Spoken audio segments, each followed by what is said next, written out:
I said, gotta go and get it. Yeah, gotta go and get it. Money making mission. Ay, money making mission. Money making mission. Ay, gotta go and get it. Big money business. World, I'm just living in it. Whatever you want to make it. Yo, what's up, everybody? This is the Money Making Mission podcast. Welcome back. I have Jesus Ramirez here today. We're going to be talking about taxes, bookkeeping, and balancing your side hustle with your career. Welcome to the show, man. Thank you very much.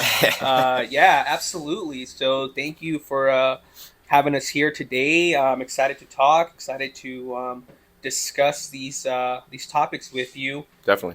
Top of mind, definitely shout out to Sonora & Son Painting, LLC, as our sponsor today, hooking us up with the modelos and the hour to chop Cheers, it up. boy. Absolutely. Cheers. Yeah, well, thank you for coming. We've gotten a lot of requests for this kind of knowledge. You kind of have a little bit of all the knowledge that people really need to get started with their businesses, because I don't know how you feel about it, but for me, taxes and bookkeeping are the most important part of running a business. Obviously, the marketing, branding, all that. But if you have all that and you don't have your taxes and bookkeeping together, it can all fall apart really easily. And I think that's a big issue with, you see it anywhere. Anybody that is self-employed, in athletes, NBA, NFL, all these people that they make a lot of money and they don't know how to prepare themselves for the taxes that they're going to pay, and then it ends up really hurting them, and then Absolutely. they go broke because of it. And it's just as possible for small businesses to go down just as quickly because of that. Yeah. And so pretty much we'll start with, what do you do as your career? So you have a full-time career. I do. And you have a side hustle, which is the Money Trees Consulting. Yes. And you do tax stuff. You do bookkeeping.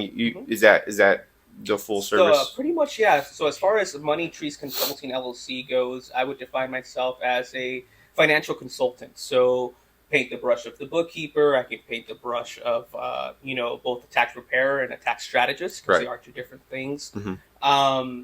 And yeah, that's basically what we got going on right now, is just trying to help small businesses, grow, stay in compliance with their taxes, make sure that their books are up to date, that they understand the numbers behind their business, because I really believe that's where a lot of the core strength of businesses that really establish itself on a 3, 5, 10-year benchmark and actually make it. Mm-hmm. It's real pivotal for them to have that knowledge, like you said, and be prepared. And a lot of people find it scary. They find it daunting. They don't like to do it. So if I would say the biggest piece of advice I have is to really self-reflect on what you're after once you establish your small business, whatever the hustle might be, and say, okay, do I want to pay someone to do my bookkeeping and taxes, or do I want to do them myself? Because that in its own, making that decision and being honest with yourself, whether you're going to do them yourself or pay someone, it's going to be one of the biggest decisions that you're going to make in regards to taxes. Because if you're going to do them yourself, then you have to also know that on top of the 10, 14, 8 hours that you work at your business, you're also going to have to dedicate more time to your bookkeeping and eventually to your taxes. So it's really about defining, hey, is this time that I'm going to spend doing all this bookkeeping and taxes, is it worth me paying someone to do it, or am I at a stage in my business where I'd rather just keep it in-house, do it all myself, and then if we grow, make that decision to then outsource that type of work? So right. Yeah, no, definitely. I agree. I think that kind of goes with a lot of stuff in your business is, once you start to grow, you continue to kind of take off certain hats of your business, and you start to figure out what is worth your time, mm-hmm. and you kind of value the tasks at a dollar amount. So the $10 an hour work, hire somebody for that. Get off of that, because that's not making you enough money to continue yourself. So you hire people for those things. The $100 an hour work, if you want to keep moving up, you got to start moving that out. So for me, that's definitely something where it's a lot of work. Yeah. I'm not that good at it. I'm not that good at the numbers. I'm not that good at keeping track of things. And even though that doesn't really, that's not my way of saying you shouldn't keep track still For with sure. your tax guy and everything like that. But you should definitely have that help at that point, because once you start running into these big numbers, it gets really scary. It gets really hard to Intimidating. manage. Yeah, and it's Yeah. very intimidating. So, yeah, no, that's awesome. What would you say is kind of the best way to get started with that? When you're starting a business, you're at the very minimum, and you say you start doing it yourself. Sure. You're not ready to get a tax guy yet. What do you think there's programs out there that are best for you by hand? So yeah, my biggest recommendation there, where we're at today with technology and softwares and programs and apps that are sometimes even free Hmm. that you can leverage. You just evaluate that and look at what your ROI is, your return on investment. Usually you can swing 20-30 bucks to just get yourself a Yeah. QuickBooks self-employed account. Hmm. And that in its own, if you're starting out and you're self-employed and that's exactly what you have to do, it's for me going to be your best bet. Just because of the fact that it's such a user-friendly program. Right. All the capabilities that it offers for that very low monthly fee, I really believe brings the benefit to the price point where it's at. Hmm. So I would say if just kick your things off, or whether you've already been running for a while and you're just trying to get your bookkeeping in order, I would definitely recommend setting yourself up a QuickBooks self-employed account, taking the time to understand what benefits it can have for you, connecting your accounts, and then eventually you can automate some of the tasks so that it's just happening behind the scenes, and Right. you're just coming in there and you're overseeing, and then instead of taking all the time to do all of the categorizing and all the kind of what I would label as more boring work, you get to take something a little bit more exciting and say, okay, I have this data. What does it mean to me? What metrics should I be looking at? Key performance indicators Where and can stuff you like that. improve, and Exactly. where can you step back from those kind of things? Yeah, no, Yeah. definitely. Yeah. So I would say that's if you're starting out somewhere and you're not ready to actually hire someone to do it for you.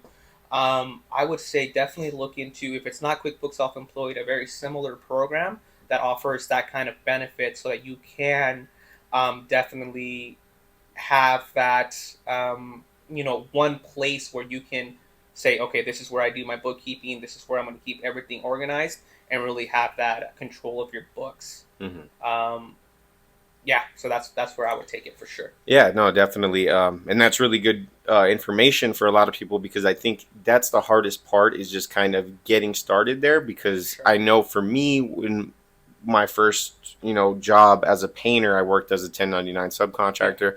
Nobody told me how to keep track of my taxes and anything like that. So I went a couple years not paying anything, Yeah. and it came right back, and they said, okay, here's what you owe, here's your fees, your late fees, your Penalties and penalties, and interest. Yeah. everything. Yeah, so it ended up being even more, and luckily I wasn't making that much at the time, so by the time I got those, I had enough money to pay it. But if you're making a lot of money and you're in that position, you are most likely going to be very screwed by the time it comes around, unless of course you have a lot of deductions. And then so then that we can get into that kind of what are some things that you can deduct? Yeah, so there's deductions and then there's tax credits.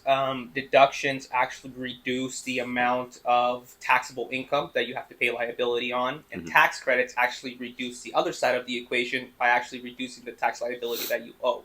So when you're looking at that and you're a small business, I would start by, of course, the general ones: home office, your vehicle, so tracking your mileage, because talking vehicles, you can go with the standard deduction of your vehicle, where the IRS gives you, like, I think this year was 54.5 cents per mile, Hmm. or you can itemize it to where you're counting all of the all the gas that you're spending, tires, everything that has to do with your vehicle, and all that money that you're spending Any on it. maintenance and anything like that? Exactly. Or you can deduct that off of it. So it really depends on which one is going to equal out to more, which one you would want to go after. But I would say, so yeah, home office, your vehicle. Let's see, what's another And then one? for home office, you pretty much just deduct that percentage of your home. So like Yeah, from your rent, or your like mortgage and yeah, stuff like that, you would just take the percentage of that part of your home, right? exactly. Okay. Yeah. So let's say, to keep the math easy, you live in a 1,000 square foot home, and 300 square feet are your office quarters where you actually conduct Uh-huh. business day to day. Then you take 30% of that 1,000, Right. and then you get to deduct that percentage from the mortgage, be it 300, 600, whatever the You're right. that Yeah. amount comes out to, Yeah. on a monthly basis. Some other ways you can deduct from your vehicles and stuff is, if you have a vehicle over 6,000 pounds, Hmm. correct, you can do. So that would be the Section 179, correct? That would be. Uh huh. So how exactly does that work? Is that because I know you gave me a little info on that as well, with my truck. Absolutely. So yeah, I mean, the gist of it is that the vehicle. Usually, the best way to do it if it's 100% dedicated to the business and you have a separate vehicle that you use for your personal stuff. Right. It doesn't always have to be that way, but it's the easiest way. Yeah, to make rather it than less taking a convoluted. percentage and stuff like that. Right, right. So yeah, so basically, you can take the full amount and of the vehicle cost, and then claim that depreciation in the first year. That's the biggest benefit. So anytime that you buy a big asset for your company, whether it be a vehicle, a piece of software, a computer, whatever the case might be, you can depreciate that over a certain amount of time in the future, to reduce that tax liability that you have. In Section 179, what that allows us to do is just take 100% of it that first year. And it was set in place to incentivize businesses to spend money, and get that big truck, Mhm. that SUV, Right. and use it for their business while also putting money back into the economy by making that such Definitely, large yeah, purchase. because it gets everything flowing. Yeah. Exactly, Okay. exactly. So yeah, so basically that's the Section 179 in a nutshell. Now I know with recent tax updates to that Section 179 thing, I believe this is the last year that they're doing 100%. Moving forward, I believe it's going to be 80%, and then it's going to continue to It diminish. should go down. Yeah. Yeah. So if you do want to take advantage of that, now's the time. Hear that, guys? Buy a big truck now. Yeah. But yeah, so okay, well that's good to know, because I think a lot of people kind of, they hear these things, they hear like the general tip and life hack of buy a big truck over 6, or buy the G wagon. Everyone sees those videos where Right. it's all buy a G wagon because it's over 6,000 pounds, but they don't kind of explain how it works really, or why it works that way, and it doesn't really make sense to a lot of people. So I definitely wanted to bring the light to that For and sure. kind of just give people a little more idea. As far as keeping track of your money doing cash jobs, tattoo artists do a lot of cash jobs, probably only cash jobs. Whatever your business is, even if you have like a little food truck, something like that, that does do a lot of cash sales. Hmm. What's the best way to do that? Just keeping a ledger of all the info, and because for a lot of people, they may want to just brush it on the rug and not claim it because Yeah. it's cash, and as that may be great and whatever, and it may raise some red flags, and it whatever can work for so long, you still are gonna regret it when you're trying to get a house or when you're trying to apply for an apartment or a car, because it's hard. You have no proof that you're making any money. You could be big balling, but if you don't have any proof of it, Right. the people that you want to show it to, they're not gonna believe you. So what would you say is the best way of just kind of keeping track of that? And So there's going to be a variety of ways. Probably the easiest one is going to be a very concise, method that you come up with. So whether it's making deposits at the end of each day, so that then you have that register in your bank account, that can then become a bookkeeping transaction as an income deposit, and then from there you can begin to show that as business income that will then flow onto actual tax forms. so basically, just get a designated bank account, Yes. and even though you have the cash, put it in the bank account, so that way it's all there, and then you can have those documents ready to go when it does come time to purchase a Exactly. property or anything like that. Exactly. So yeah, definitely just leaving a paper trail Yeah. of that money, right? So understanding that, yeah, while the tempting part of keeping all that cash Yeah. and not having And to hiding do it the away taxes under on your it, mattress, yeah. while it's quite tempting, and there's a good balance that you can strike there. I won't advocate for tax evasion, but definitely just do your own research. Yeah. Be honest with yourself and your business, knowing how much cash is actually coming in. and how much cash you project that you're going to want. What income level are you going to want to be at? So are you Yeah. going to try to buy a $500,000 home? Yeah, because then you got to have some serious numbers going in. Exactly. Otherwise, well, I guess right now, anyhow, she gets a 500,000. But yeah, but definitely, yeah. So, if you don't have the numbers in your account and you want to buy this house, but you have the cash, they're not really gonna take you as serious as if you have that paper trail, like you said. So, Right. yeah, no, that definitely makes sense. Well, that's good to know. As far as with your business, because you have your business that you do after hours, you have a full-time job, you're working all week. How do you find the balance and the time to go from working all day to crunching numbers for people and figuring all this out, bookkeeping, getting everything ready? Like, what would you say is the best way to do that? Because the reason I bring that up, and the reason I think it's so important to say, how do you do it, and to really get an idea of other people's strategies and tasks, is because a lot of people are afraid to get rid of their job to commit to their side hustle, For sure. because it's a lot of work. But a lot of people don't think it's possible to do both, Hmm. at least to get started, and then eventually move full time. So yeah, so it's just, I think it's important for people to kind of see that there is a possible way to. You don't have to give up and lose your last leg on this to get to this. You can still do both. So what would you Yeah. say is kind of your best way of balancing the two, and or is there a way of balancing the two, or is it just grinding, grinding, grinding? So I mean, definitely gotta want it, right? So that in itself has to be one of the your driving factors. You have to, I would say, definitely be passionate about both your career and whatever your side hustle is. Being able to correlate both in the sense of, like, I work for the financial software company Mhm. that creates all the software that I then use in my bookkeeping. Yeah, so you're already familiar with it. Like you took your career Right. and you knew this stuff and you learned this stuff and you got paid to learn this stuff and do all this. So you took that and made that your side hustle, Exactly. which then puts you above everybody else, because there's a lot of people that don't understand taxes or bookkeeping at all.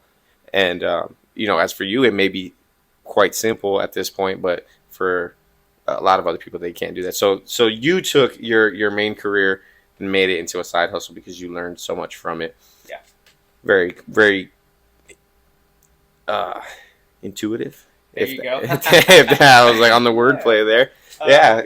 But yeah, no, that's cool, man. It's really refreshing to kind of see people with that, because I kind of tell a lot of people, it's like you said, you really got to want it. Like, it's that burning desire. Like, I don't know if you ever read Think and Grow Rich by Napoleon Hill. It's a great book.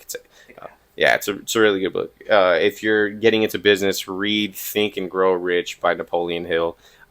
It's a long book, but it's great. It talks about basically, well, it talks about a lot of stuff, but there's a part in there where it's basically, if you have a burning desire for something, you'll have no choice but to get it. Yeah. That burning desire is what's going to get you to where you're going. And whether you're working all day and you use that for the rest of your time for your side hustle, like, if you really want it, you'll get it. And I think that's important, for people to understand, because if you're doing something that you don't really care about and you don't want, it's easy to kind of give up on. Absolutely. It's easy to slack off. Yeah, it's like working out. I could probably care a little more, but I don't, so I don't work out. Yeah, but yeah, no, so definitely. What would you say is kind of the most important thing about focusing on your business and growing your business, and just continuing to keep that momentum of not getting tired, and even when you want something bad, you get tired. You know what I mean? Like, is there the like to avoid the burnout? What do you do, or what kind of motivates you to just continue to, like, is it the fact that it's yours, like the ownership of something of your own? Is it kind of Let's see. So I would say it's a combination of things.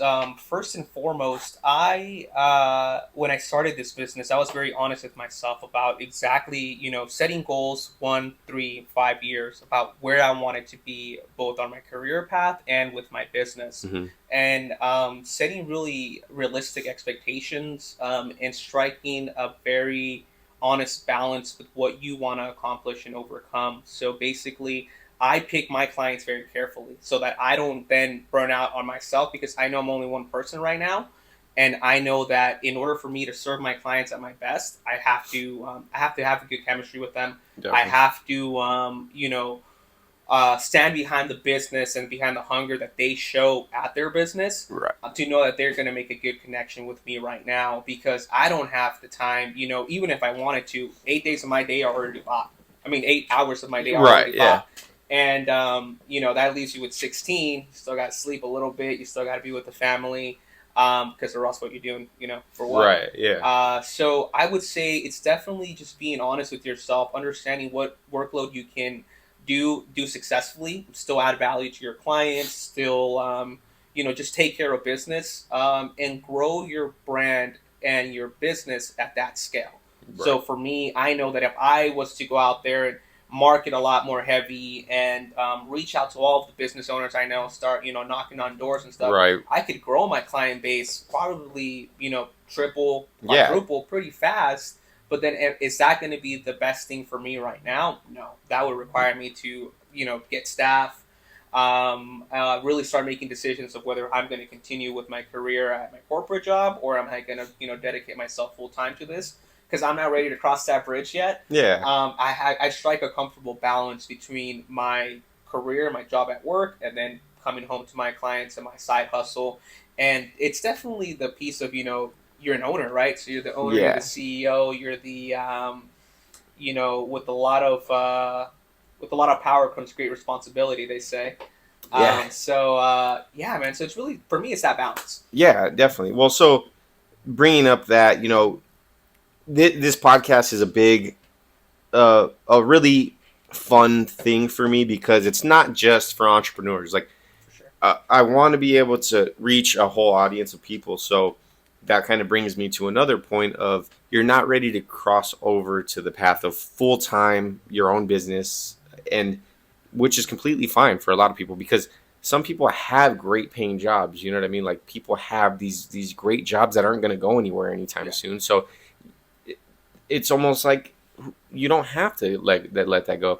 But something I want to talk about within your career is kind of how do you see, like do you sit there and kind of think like, okay, this is what I'm going to do to achieve more in my career, just as much as you do to in your side hustle? Like do you continue to push yourself and kind of find your way to make more money and make a higher position and do things like that in your career, or would you say that you kind of just work and do what you have to do? No, I would definitely say that self development, is an important piece of both my career and my side hustle.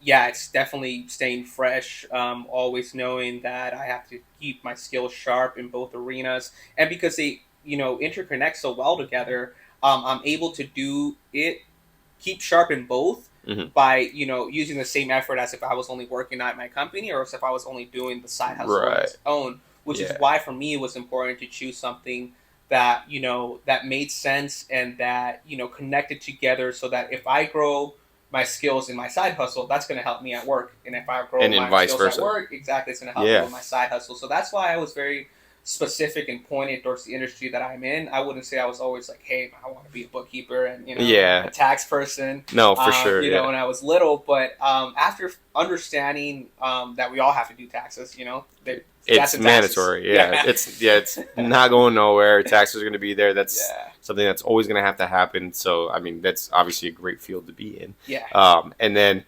yeah, the reason I think that that's so important to talk about the growth inside of your company and everything like that is because growing in your company can be just as rewarding as having your own business. Yeah. Having that security all while just continuing to improve on yourself. And there's a lot of people that'll say, well, I'm the best at my job, and my employer doesn't pay me anywhere near as good as I should be. But there's ways around that. There is shitty employers. There's For people sure. that they can't offer you more. They don't see the value in offering you more, and that could be your fault or that could be their fault. But there's options around that. Like, you can look around for other careers in that same field and Yeah. jump companies, and certain companies will see that your value, if your value is there, and they'll offer you a little more. You go from there, and then you stay there. They won't bump you up no more. You go to another company. Like, that's Yeah. that's a thing that a lot of people do to, if you're valuable, people are going to pay good money for you. It's just at the end of the day. So I think that's really important for a lot of people to know, is just that you're not stuck where you're at ever. Like, you always have an option. There's always a choice. Yeah. But it's just how much or value you offer, and how efficient you are, and how efficient you are in finding that person or that company that's going to appreciate that value. For sure. Yeah. So, I think that's super important. Yeah, man. So, as far as your goals for your side hustle, Yeah. do you have? I know you see things on a very 1, 3, and 5 year scale. Mm-hmm. What do you see for that? Do you see yourself continuing to push, or are you continuing to push more in the career side of things? What do you see? Personally, for me, I see a couple of things. Definitely, I'm going to keep pushing at the company that I'm at right now, probably indefinitely, until they don't want me to push there no more. Yeah. I'll get it pushing somewhere else. But I keep that same hunger in both of my lanes. So I would say there's not one where I'm pushing more in. Mm-hmm. I would also say that from there, as far as 1, 3, 5 year goals go, at my job, every year, like every fiscal year, we have to determine what our goals are and do they align with the goals of the company. So, I mean, I use that same method for my own company. Like, what are the goals that I'm setting, and do they align with the mission, with the trajectory that I'm trying to be in by that point in time? Yeah, So, that's interesting too, because I've never really even thought of that. But even implementing that in my company, in my painting company, absolutely. just really, really, you can always learn how to be a better boss, or a better business owner, or even just a better person to yourself. Yeah. The way you treat yourself is, a reflection of the way you treat your guys, and the way you treat anyone else around. Yeah. It's all important to, to maintain that good treatment all around. You got to be a happy person. I mean, Yeah. Happy, maybe not happy all the time, but a good person. You got to be kind. You got to be understanding, because it'll always come back on the way you treat other people is how you're gonna be. It's just how you are. So, I think it's important to kind of, keep that ideas in mind. Mm-hmm. Yeah. What originally? So how long has your company been in business? How long have you been doing the money trees? We are very early on in our actual career itself. This was our first tax season. Basically, Nice. this is our first full year in business. Well, will be, in December. Yeah, So right. we're halfway there. I came up with the idea that I wanted to do something on my own. Probably last October. It was my 27th birthday. I was thinking, self-reflecting. I've already made it to when I started at my company. I was about to be 21. And so I set out my goals of where I wanted to be. And at this day, I'm there. So I fulfilled all those goals in a 6 year period. It was a 5 year plan, but then COVID hit. So, Yeah, I got a little delayed. Extended by a year. Yeah, everything So, got a little out of whack with COVID coming in. timelines. Yeah, definitely got affected there. So, because I saw that I was where I wanted to be and I finally hit all those milestones and goals professionally, I started to think to myself, what else can I do to continue to grow, to continue to challenge myself, to not stay stagnant, of course, to continue to make money, Yeah. with my time.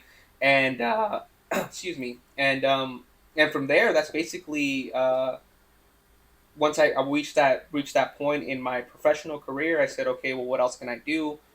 Thought about starting my own company, where I wanted to be, what I wanted to do. And yeah, so we got after it in October. November was, kind of just a planning month and getting everything kind of situated. And December hit, and that's when we kind of got the ball rolling because that's kind of when tax season begins ish. Yeah. It's usually right at the beginning of the year, but in December, people are already thinking about it. So that's when we kind of started going after marketing and trying to bring clients in for the tax season. And yeah, thank God it went great. I had all the clients that I could take on, and we just kept it moving from there. So now, kind of where I want to be as far as my business goes. In 1 year, I think that I want to be able to at least hire one employee. I think that kind of makes you officially official once you finally Yeah, get once you that one finally got employee somebody under you. working, yeah. Yeah, and that's where I see myself in 1 year. I don't want to set too many bold goals because kind of you have to set your sights high, but not Yeah, unattainably. I was gonna Yeah. say. So, not everybody loves Grant Cardone, but I do love his book, the 10x Rule. Have you ever read that book? I've heard about it. I've never Yeah, actually read it. that book is it's tight because I have the audiobook. I listen to it all the time, Okay. and it's just regardless of what he does work wise with real estate, whatever. Just the book in general is a good book because it's basically whatever you do, 10x that shit because it's Okay. I remember the first, year of in business of me being in business. I was talking to some family members and we talked about it. And it was the first year. It was 2020 was right, COVID, all this. Yeah. It was bad. I was nervous, but it actually ended up going really well because of everyone getting their work done Yeah. during that year. It was Remodels. crazy. Yeah, it's so many remodels and stuff.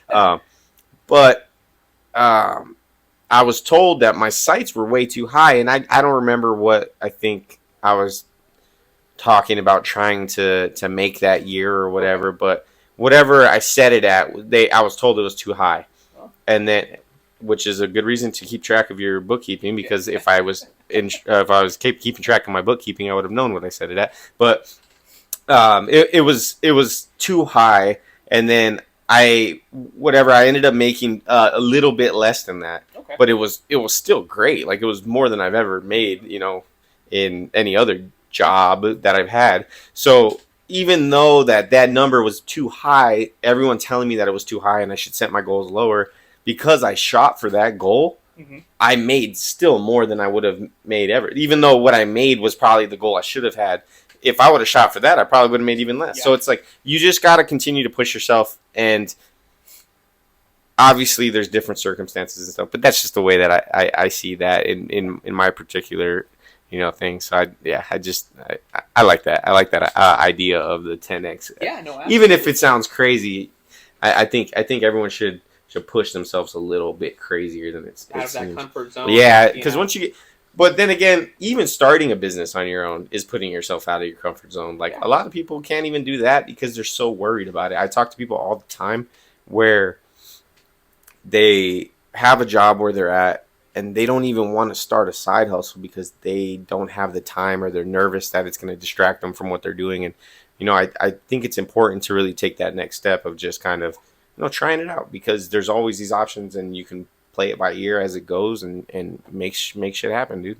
Exactly. Yeah. Yeah. One thing for me was I didn't want to put all my eggs in one basket, right? So Yeah. for whatever reason, although I work for top percenter of the arena for SaaS companies that go, anything can happen. We don't know what the future holds. Maybe tax code changes in the U.S. and everyone has the government do their taxes or Yeah. do their bookkeeping. That thought alone scares me because I'm thinking I don't want the government to do my taxes. Yeah. Is that a thing? Is that something There's that countries that do that. Yeah. that's crazy? And there's been conversations, they've been shot down, of course, but Yeah. of turning our tax system into one where the government would actually handle all of that for you. Imagine that So, shit. Yeah. Fucking A, dude. I definitely that the government controlling things just sounds crazy, especially here. The people would be fucking rioting. Where's the free enterprise in that, right?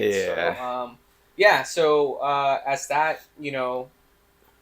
I thought about it, not putting all my eggs in one basket, what else I can do, thought of the side hustle, moved forward with it. And it's not that big of a leap, like you said. It's definitely just getting out of that, that mindset that you have to, start huge or that you have to, Right. or if you don't make $1 million by the first 6 months and you're a failure, or just whatever kind of mindset blockers that are currently inhibiting you from taking that first leap and saying, okay, I'm going to establish myself as a business.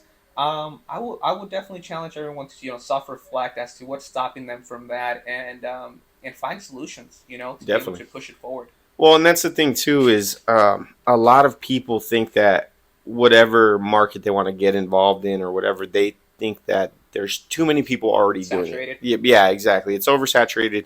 If you drive around town, there's how many tax service places all over, but that doesn't stop people from still needing their taxes done. If you think about the fact of the people that need their taxes done, it blows all those people out of the water. Not yeah, people can't take on all those customers. Right. So, and that's another great topic of the abundance over scarcity mindset.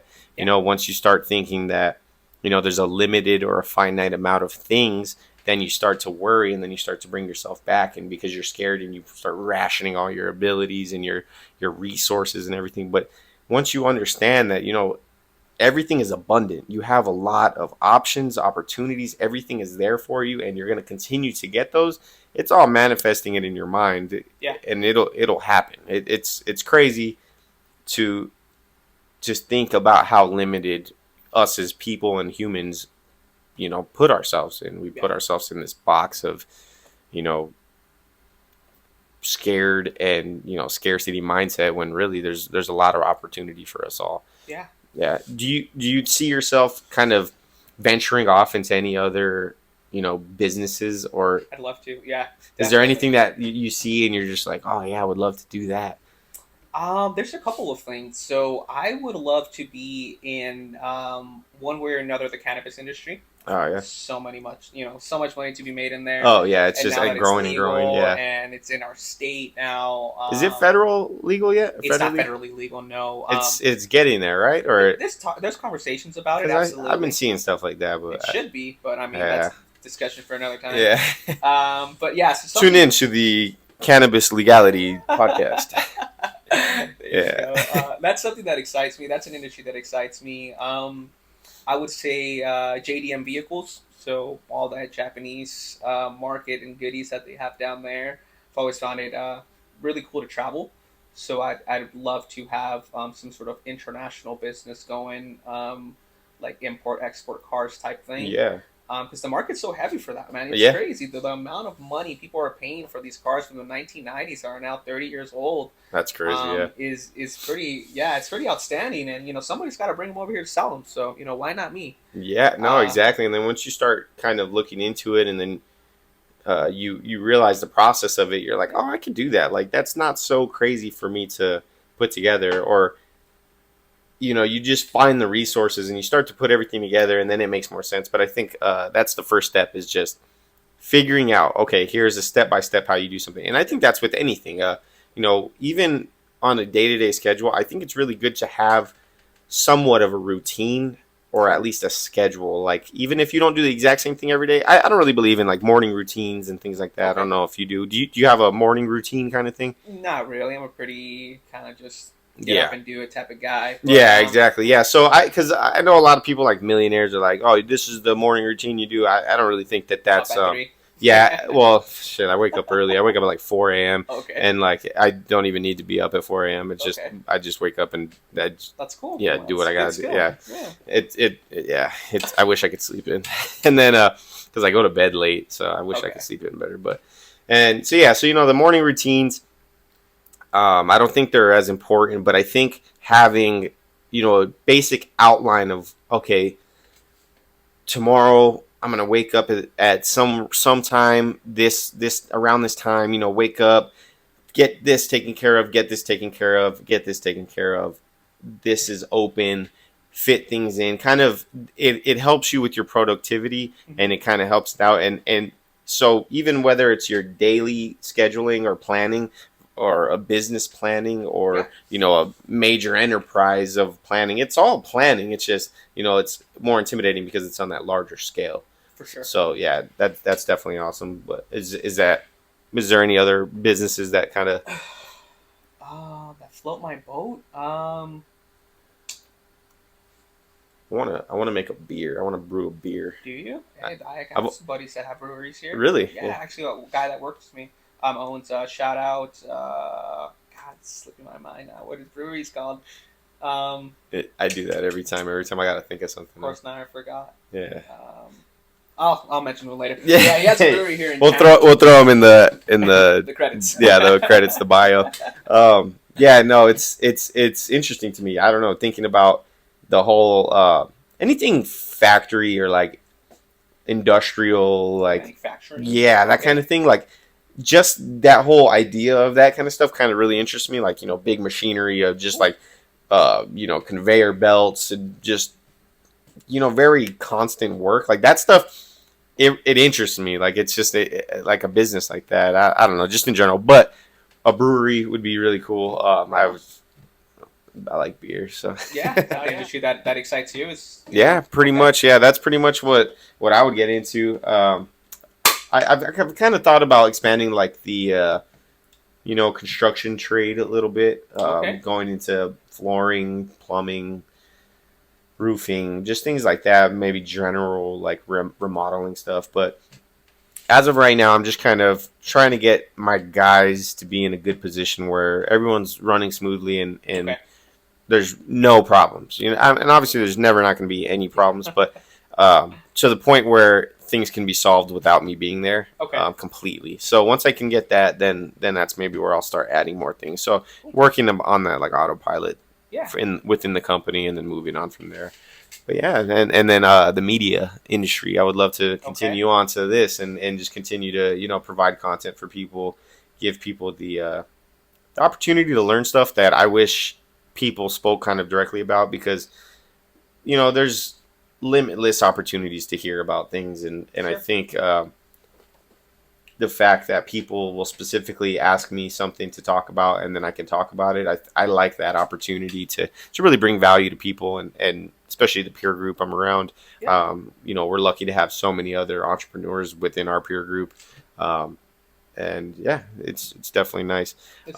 And then wanted to talk about your logo and your name of the money trees as well, because I just think we've talked about it in the other podcasts as well, but the importance of branding, I think that you did a really good job with that. I think it's really clever, because it's not just JR taxes or something simple like that. I think and that was kind of my goal with the Sonoran Sun. I could have done Lafarga painting. I could have done anything. GL. Yeah, GL painting. I could have done anything like that. But I feel like it's more fun to have something that seems bigger than it is, because it just sounds different when you have something that is more money trees consulting. It's just it comes off as something more established, I guess I would say, and that kind of excites me in that aspect. So yeah, definitely. So for the most part, there's people that do tattoos, that have their own construction businesses, that have their beauty studios. Actually, next door, I think they're like a beauty studio. And I think it's just her working there. So for all these small businesses that have these things, what would you say is kind of the most important thing as far as goals to achieve when they're looking at their bookkeeping? Like, do you think it's the the profit margin? Do you think it's like the scalability? Do you think, like, what do you, in your own personal preference, what do you think is most important for a business? Do you think it's the scalability or just the profits to stay in the field? For a successful business, I'd say the most important thing about their books would be their cash flow. So that's going to make or break any business. You can have a bunch of jobs sold, but if they're all 90, 100, 30 days out, and you don't have enough to keep the lights on for that that week, you're not going to be able to get very far, unfortunately, and you're going to become one of the majority of the small businesses actually die out after a year. I think that like the top 3 reasons small businesses fail within the first 5 years is the cash flow, poor management, like leadership. Yeah. That's a big deal. Really keeping the the money flowing. And I did a job for a Denny's, for a general contractor. We painted a Denny's. Okay. And it was the first commercial job we did. Nice. I had never done a commercial job before. And first of all, I underbid it. It was young company time, whatever. So Okay. Underbid it. And then on top of underbidding it, I did not know that it was like a 90-day payout. So I was waiting so long for that pay, and I didn't have cash flow to fall back on. Yeah. I didn't have any money sitting, and I was pulling money from every job I could. Stressful. I was paying jobs with deposits and over and over. And it was really bad. It was a poor setup. It put me in a poor position, and that could have ended the company right there just because of that. So definitely, cash flows, I agree, is definitely a very important thing to keep track of. What do you suggest as far as keeping up on cash flow? Just limited spending, better money management?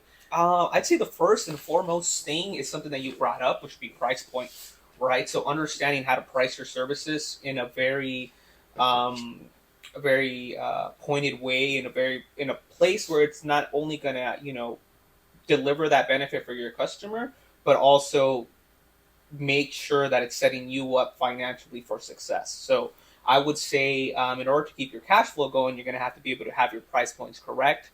You should have done your market research as far as to like what you should be charging, and don't be afraid if all the businesses are charging a certain point and you don't feel like that's the adequate price. Don't be afraid to go higher. Yeah. Everybody goes for the lower number, right? So everybody always sees, okay, well, everybody's charging 50, so I'm gonna charge 45. Yeah, they want to try to win by outbidding. Outbidding, exactly. And it doesn't always. I'm not saying that always double up the price, because then you might not ever get customers. But there's a balance there of saying, you know what, I think my work is worth 50, 60, 70% more than what people are charging.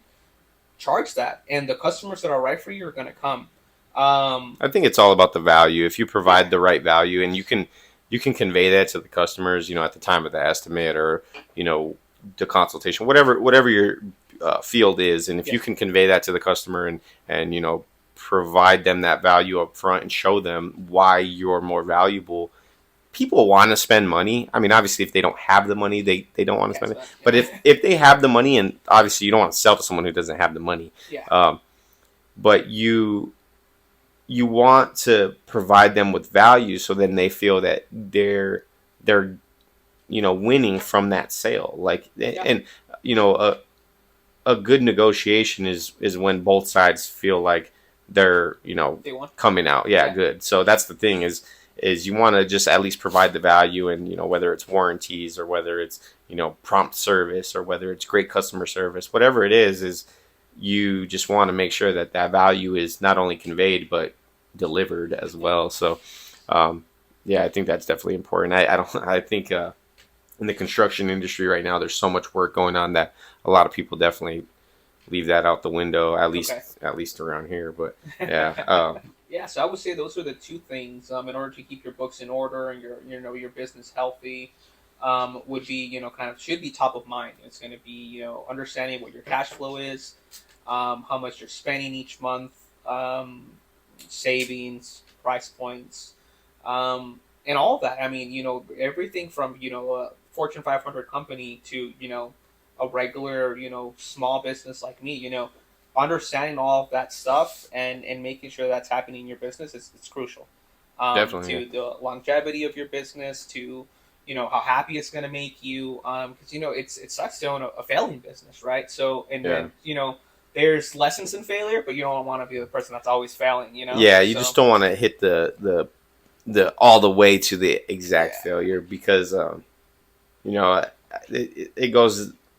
I'm very, keen on the saying of, there's no such thing as failure. It's just winning and learning. Uh-huh. But there always comes a point where, you reach that kind of extent of, I can't come back from this because, we exhausted all our resources. Nothing left to learn. Yeah, and it's like, you can always come back and start another company, do things like that. But in the sense of that exact company failing, it is possible. And it is crazy how often and the high percentage of small businesses do fail so soon, and because of that simple fact. So it's definitely important to keep track of your cash flow. Make sure you have money. I think it's definitely important to reinvest in yourself as, you know, a new business. The first 2 years of the business, I didn't really spend any money on myself or anything like that. I pretty much spent all of it back on, like, you know, advertising, shirts, business cards, the truck wrap, all those kind of things, and did all that. Yeah. Would you say you got the return on the investment? Yeah, absolutely. Yeah, I definitely think I won more jobs because of the fact that I came off a little more professional. Right on. In my opinion, I think having a nice truck is important. In your field, I would say absolutely. Yeah, I think people disagree all the time. They say I got a shitty truck and I win all my jobs, but I think that as soon as I got a nicer truck, people, especially wrapped, like, people look at you like, okay, like he's doing something. He's doing good. Yeah. He's making money.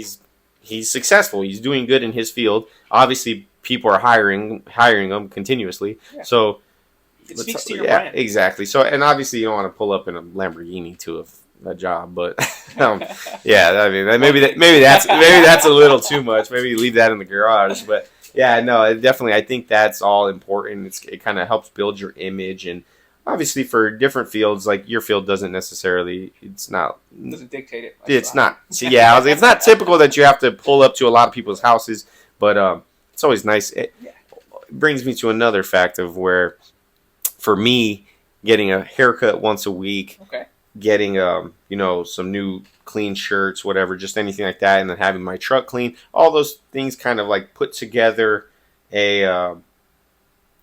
it's more of like a self-performance kind of thing. It helps me feel more confident, therefore I perform better.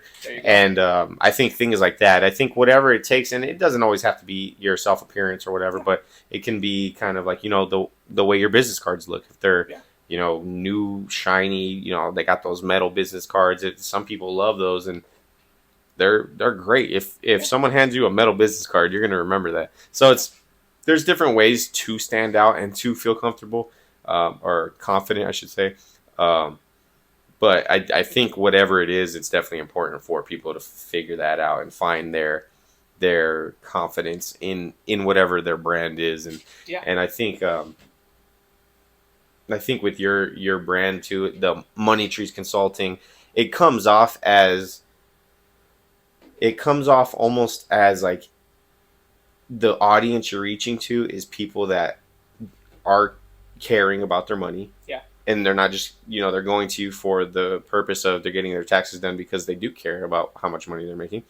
And then also that it's, more of a relevant, Money Trees, like the Kendrick Lamar song, like just, it's more of a relevance. And so it kind of appeals to people like that in that, vibe, and just all around, it just kind of comes off as a more like you kind of are speaking to a specific audience of people that you want to work with, like people that do have a targeted demographic that fits your they care about it as much as you care about it, kind of thing. And I think that's important too, because a lot of the stuff we do, the ads we make, the the marketing we do, it's all very specific on people that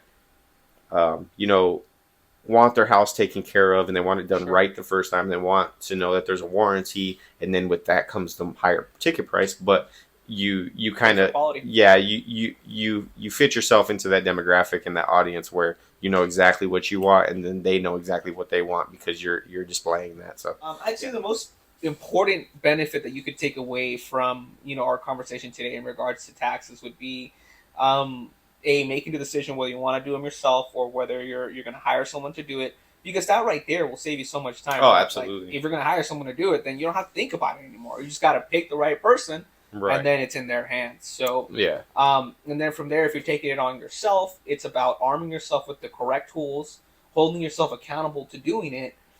Because it's real easy to slip up and say I'll do it later, and then you don't do it. That week becomes a month, that month becomes a year. At least if you're designating money to hiring someone to take care of it, they're going to get it done right, and then they're going to put you in the position where hiring someone who knows about the deductions and the best ways to keep your taxes low and still be able to account for the money that you've earned. Yeah. And you keep the good record, you get the good deductions, and then that way, because if you do it yourself, sometimes you can forget, Yeah. you can lose track of things, and then if you mess up, the IRS might come running after you, and you don't want to.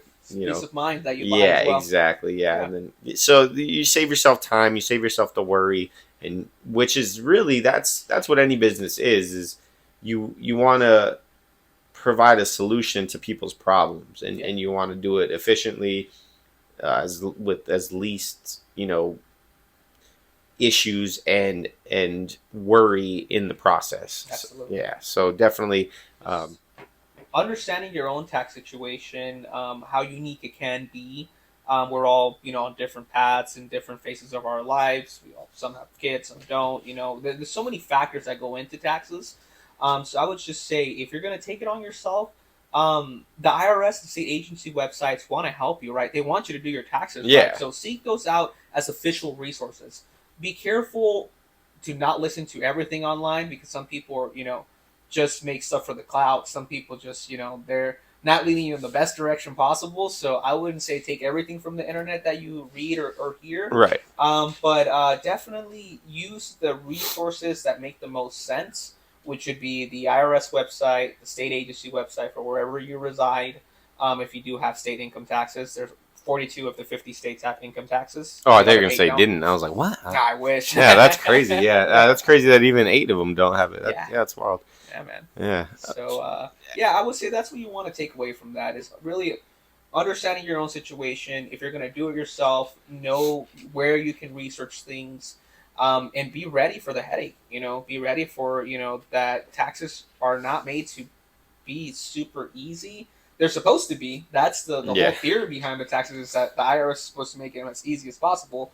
But how is that going to be the case when the Internal Revenue Tax Code is longer than the Bible? Yeah, You've seen it's the Bible crazy. big, Yeah, it's it's crazy. It's intense and it's insane. But I would just say, if you're going to do it yourself, know where to research. Understand that your tax situation can be different than other people's, although they might be in a similar industry as you are. It can always differ. Yeah, it can always differ. And so call Money Trees Consulting. There you go. Exactly. Feel free to reach out. Any questions, you can find us on Facebook, Money Trees Consulting LLC, at the Tax Plug 520. And we're definitely here to help, and hope to make your business more successful than it is. And if I'm not the right person for you, definitely the advice is find someone who is, because if you need that tax help, don't wait on it to make it happen. It's going to be crucial to do it soon and often. So what would you say as far as people starting an entity, whether it's an LLC, a single member LLC, sole proprietorship, S corp, C corp, like what do you think calls for moving up? Because what I did is I started as a single member LLC. Okay. And at this point, I'm considering moving on to an S corp, but at this point, I really don't understand it to the point where I'm, really ready to make that move. So, what would you say is kind of, the first step into getting your LLC? Because everyone says like, oh, I'm going to get my LLC, but I don't think once they get there, they know exactly where to go forward with it, Yeah, absolutely. So as far as what entity is going to be right for your business, it's really going to depend on, what level of income you're going to come in making. If if you're going into a business that you're going to make, millions of dollars in, starting off as a sole proprietorship is probably not going to be the best bet, because you're going to be taxed at a way higher rate, as opposed to being able to come into an S corp situation or even a C corp. I would say that's unique to everyone, depending on where they see themselves, the income that they're going to generate in their first year. So I would say that that's kind of the biggest point of where you're going to want to start off as far as choosing an entity. Once you're an established entity and you're thinking about moving to another entity type, so let's say a single member LLC to an S corp, you'll start seeing the benefits after a certain amount that you make. I don't remember the specific number, but let's say $100,000. After you make your first $100,000 in profit, it's going to make more sense for you to go as an S corp and pay yourself as an employee, because then you're not paying the self-employment tax that you normally would on the full amounts that you're generating. You're only paying it because so an S corp is when you it's the company going down and paying the employees and you as an employee, correct? So that it would just be paying you as an employee. So essentially you're only paying the taxes on, or your taxes on what you're paying yourself out of the company's income, correct? Right. Well, I mean, you're still paying the tax on the whole thing. Right. However, the big difference is that the amount that you take out as your wages as an employee are no longer taxed as business income. So they're seeing, that income is well, not like that, but you're paying yourself that income, so it's no longer looked at as an owner's draw, which is how people usually pay themselves when they're not an employee.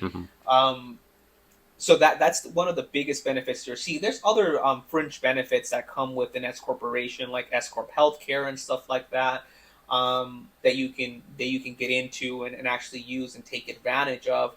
So I would say knowing when to become an S corp, the best and biggest advice I would say is look at how much money you're generating, and does it make sense for your what plans the future hold for your business.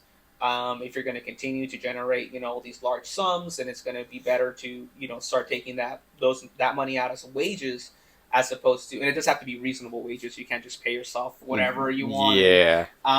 It has to be reasonable to your industry. So there's a couple of caveats, but for the most part, once you reach a certain income point, you're going to want to make that shift.